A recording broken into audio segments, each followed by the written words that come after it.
Je suis très important. Très important. Papa Marc, je suis très important. C'est ce que Dieu dit de moi. Alléluia. Amen. Eh bien, je suis très important. Dieu dit ça. Dieu dit à son peuple, tu as du prix à mes yeux. Je suis vraiment important. Ça veut dire que si Dieu peut livrer son propre fils pour moi, alors ça veut dire que je ne suis pas n'importe qui, frères et sœurs. Je suis très important. Tu es très important aux yeux de Dieu. Par conséquent, je dois m'arrêter de mépriser les autres. Ce que Dieu a aimé. Si Dieu les aime, ça veut dire qu'ils sont importants à ses yeux. Donc je n'ai pas le droit de les mépriser. Autant personne n'a le droit de me mépriser, autant je n'ai pas le droit de mépriser les autres. Je dois vous considérer chacun de vous pour sa part comme étant une personne importante parce que vous êtes des personnes, des hommes et des femmes pour lesquels Jésus-Christ est mort. Des hommes et des femmes pour qui Dieu a libéré, Dieu a choisi de se séparer de son Fils de toute éternité dans leur vie. Père et Fils, c'est la première fois qu'ils se séparaient. À la croix, Jésus dit, mon Père, mon Dieu, pourquoi m'as-tu abandonné? Lorsque mes péchés, Jésus les portait dans son corps sur le bois. Alors le Père se sépare pour la première fois de son Fils. C'est ça qu'on appelle la mort spirituelle. La mort, c'est la séparation d'avec Dieu. Lorsque le péché est en nous et que nous ne connaissons pas Jésus, nous sommes morts spirituellement. Même si nous vivons physiquement, nous sommes morts spirituellement. Nous sommes séparés de Dieu. Mais lorsque nous revenons à Jésus et que nous le recevons dans notre cœur comme Seigneur et Sauveur, lui, il nous rapproche de Dieu. C'est ce que Saint Paul nous dit ici. Vous étiez morts par vos offenses, par vos péchés, dans lesquels vous marchiez autrefois, selon le train de ce monde, selon le prince de la puissance de l'air, de l'esprit qui agit maintenant dans les fils de la rébellion. Ça veut dire que tous ceux qui n'ont pas Jésus avec eux, ce sont des hommes et des femmes, fils et filles de la rébellion. Et le verset 3 dit, nous tous aussi, nous étions de leur nombre, nous vivions autrefois selon les convoitises de notre chair, et nous accomplissions les volontés de la chair et de nos pensées, et nous étions par nature des enfants de colère, comme les autres. Mais il y a eu un changement. Alléluia. Amen. Mais Dieu, le changement c'est Dieu. Mais Dieu qui est riche en miséricorde, à cause du grand amour dont il nous a aimés, nous qui étions morts par nos offenses, Dieu nous a rendus à la vie avec Christ, car c'est par grâce que vous êtes sauvés. Il nous a ressuscités ensemble et nous a fait asseoir ensemble dans les lieux célestes en Jésus-Christ son Fils. Ça me fait tellement du bien. Donc, au chapitre 1 que nous avons décortiqué ensemble, il est dit que Jésus, il a tellement vaincu que Dieu lui a donné la place d'honneur à sa droite, où il l'a fait asseoir au-dessus de toute domination, de toute principauté, de tout pouvoir, au-dessus de tout nom. Imaginez n'importe quel nom, tout nom qui peut être nommé dans ce siècle ici, même dans le siècle à venir. N'importe quel nom qui existe, Jésus est au-dessus de ce nom-là. Et si je viens d'apprendre encore, frères et sœurs, comme dit le verset 6, il nous a ressuscités ensemble. Jésus, quand il est ressuscité, par la foi avec lui et en lui, Dieu nous ressuscitait aussi. Et qu'est-ce qu'il a fait de nous? Il nous a fait asseoir ensemble. Ensemble, là, c'est Christ et nous. Christ et moi. Il nous a fait asseoir ensemble. Où ça? Dans les lieux célestes, en Jésus-Christ. Ça veut dire que si je suis en Jésus, donc moi aussi je suis au-dessus des dominations, des autorités. Je suis aussi au-dessus de tout nom qui peut être nommé. Vous voyez combien je suis important, frères et sœurs? Regarde combien tu es important.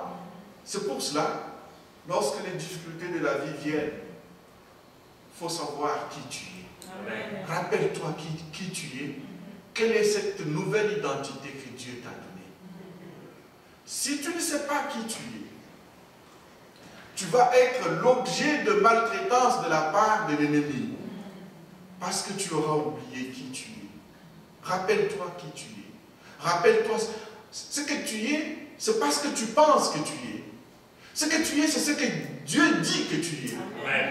C'est parce que je pense que je suis. C'est parce que le monde dit que je suis. C'est parce que mes parents disent que je suis. Ce que je suis, c'est ce que Dieu dit que je suis. Et la foi, le marcher dans la foi, ça veut tout simplement dire, je veux voir les choses sous l'optique de Dieu. Désormais, je veux marcher selon le point de vue de Dieu. Je ne veux plus marcher selon ce que moi je vois. Les choses seraient horribles pour moi, selon moi.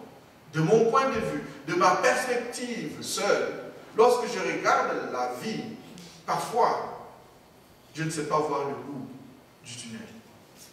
Mais lorsque je me place du point de vue de Dieu, et que je dis, Père, tu dis de moi que je suis ton fils, alors je veux croire et accepter cette vérité, et désormais, je veux seulement dire que je suis fils de Dieu.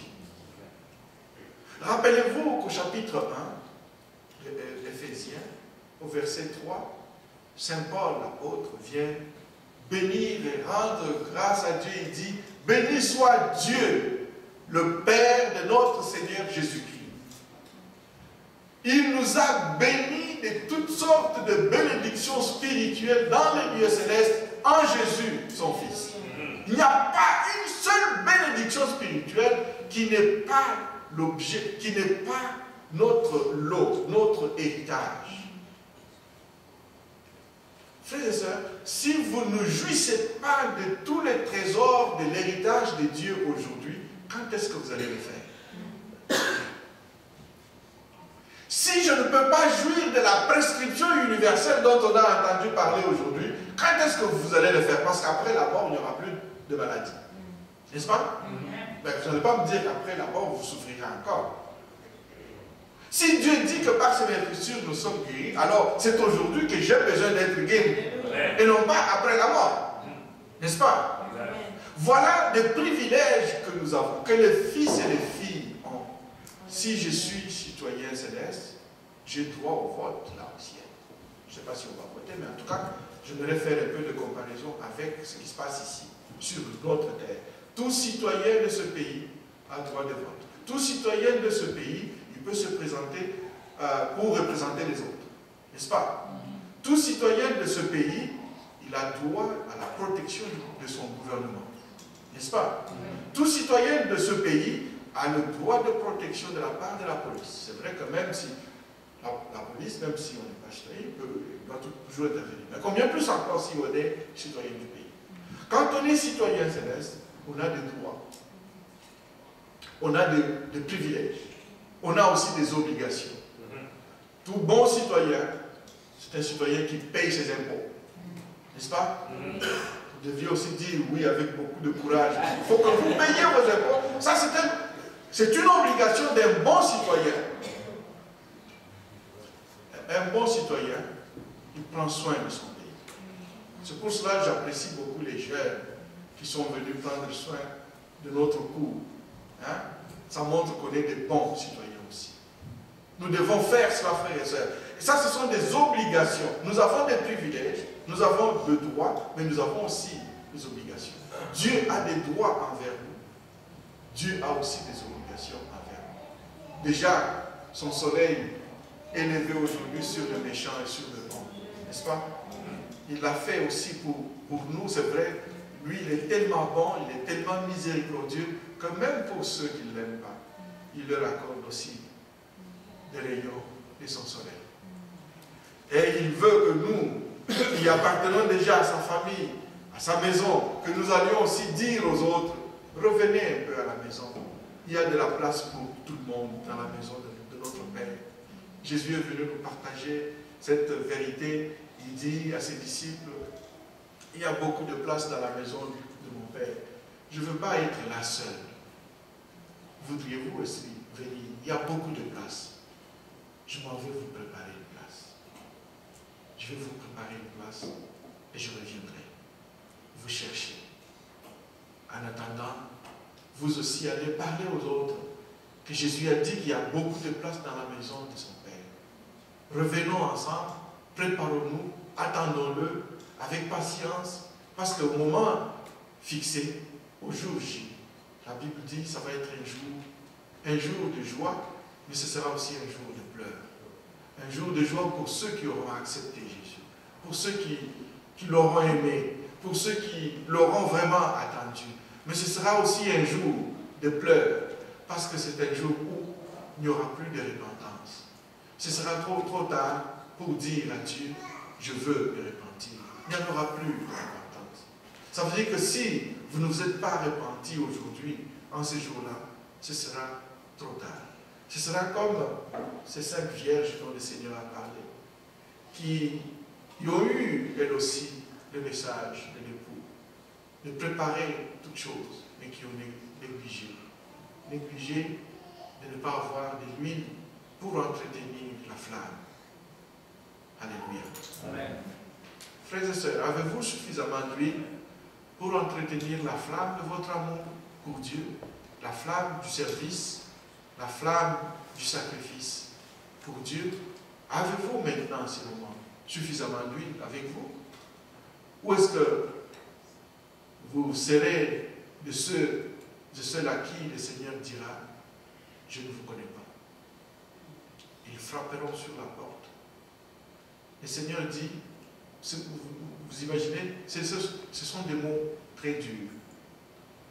C'est Jésus qui, toute sa vie, a pratiquement supplié l'humanité de revenir à lui, d'être sauvé. Ce jour-là, il va prononcer ces mots que je trouve très durs. Va dire, éloignez-vous de moi, je ne vous ai jamais connu. Ça veut dire qu'il n'y a plus de miséricorde en ce jour-là. Plus de bonté en ce jour-là. Si nous avons manqué le train aujourd'hui, faisons en sorte que le prochain ne le manque pas. Dieu nous offre encore une occasion aujourd'hui. Le prix de la rédemption a été si élevé, frères et sœurs, que ça nous donne des privilèges. Mais si nous rejetons le prix de la rédemption, si nous rejetons Christ, alors le châtiment sera aussi grave. Lèvons-nous et prions.